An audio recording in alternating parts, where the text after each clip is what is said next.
வணக்கம் நண்பா நண்பீஸ். ஒவ்வொரு நாளும் ஒரு ஒரு புது விஷயங்கள செஞ்சு வாழ்க்கையில மெருகேத்தணுன்றது தான் இந்த 90 டேஸோட சேலஞ்ச். ஆக்சுவலி நான் நேத்து என்ன பண்ணேன்றத என்னால ப்ராப்பரா வீடியோ எடுத்து போட முடியல. பிகாஸ் நான் ஆல்ரெடி சொன்ன மாரி நம்மகிட்ட ஃபோன் இல்ல. நம்ம ஃப்ரெண்டோட ஃபோன தான் நம்ம யூஸ் பண்ணி போட்டுட்ருக்கோம். அவங்க எப்போ ஃப்ரீயா இருக்காங்களோ அப்போ தான் நம்மளால போட முடியும். ஸோ என்னால ஜஸ்ட் சம்மரைஸ் தான் பண்ண முடியுது. ஸோ நம்ம ஆல்ரெடி சொல்லியிருந்தோம். நம்மளுக்கு ஒரு சோர்ஸ் தேவைப்படுது. அந்த சோர்ஸ் தான் நம்மள வந்து நம்ம லைஃப்பில் ஒரு விஷயத்த செய்ய வைக்க போகுது. இன்னைக்கு அந்த சோர்ஸ் இருந்துச்சுன்னா நமக்கு கொஞ்சம் இன்னும் நல்லாயிருக்கும் அப்படின்றது தான். ஸோ நேற்று ஒரு 12 மணிக்கு சடால்னு முழிப்பு வந்துச்சு.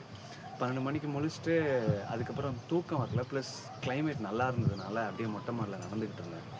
ஒரு 12லேருந்து ஒரு 2 மணி வரைக்கும் அப்படியே நடந்திருப்பேன். ஸோ அதில் எனக்கு நடந்துக்கிட்டு இருக்கப்ப தோணுன ஒரு விஷயம் என்ன அப்படின்னா, ஃபர்ஸ்ட் நம்ம வந்து லேப்டாப் வாங்கினோம் அப்படின்னா, அத வாங்குறதுக்கு நம்மக்கிட்ட ஆப்வியஸ்லி காசு இல்ல.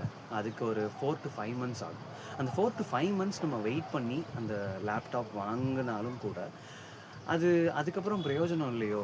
ஏன்னா அது பிப்ரவரி, மார்ச் கிட்ட ஆயிரும். அப்படி ஆயிடுச்சு அப்படின்னா, நம்மளால வந்து அந்த வீடியோ என்ன சொல்றது? நம்ம தம்ப்நெயில் எடிட் பண்றதுல 10 பைசாவுக்கு பிரயோஜனம் இல்ல.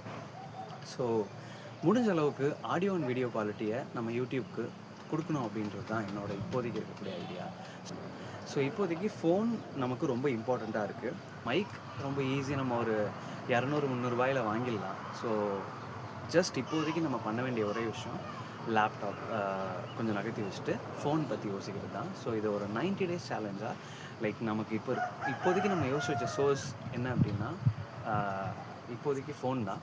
ஸோ அந்த ஃபோன் இந்த 90 டேஸில் வாங்குறோமா வாங்க மாட்டோமா, நம்ம ஹெல்த்தில் ஏதாவது ஒரு முன்னேற்றம் கொண்டு வருமா கொண்டு வர மாட்டோமா, அப்புறம் கம்யூனிகேஷன் ஸ்கில்ல 90 டேஸில் எவ்வளோ வளர முடியும், இது எல்லாத்த பற்றியும் தான் இனிமேல் வரக்கூடிய வீடியோஸில் பார்க்க போகிறோம். ஸோ தொடர்ந்து பயணிப்போம். ஒருத்தன் ஜீரோலேருந்து ஆரம்பிக்கிறான் அப்படின்றப்போ அவன் வாழ்க்கையில் 90 டேஸில் அவனால் என்ன மாற்றங்களை கொண்டு வர முடியுது அப்படின்றது நம்ம தொடர்ந்து சேர்ந்து பயணித்து தெரிஞ்சுக்க போகிறோம். ஏன்னா எனக்கும் தெரியாது. ஸோ என்னன்றது தெரிஞ்சுப்போம். பாய். உங்கள் கூட நான் தொடர்ந்து பயணிக்க என்னை சப்ஸ்கிரைப் பண்ணி வச்சுக்கோங்க. ஸோ பார்க்கலாம் தினம் தினம். பாய்.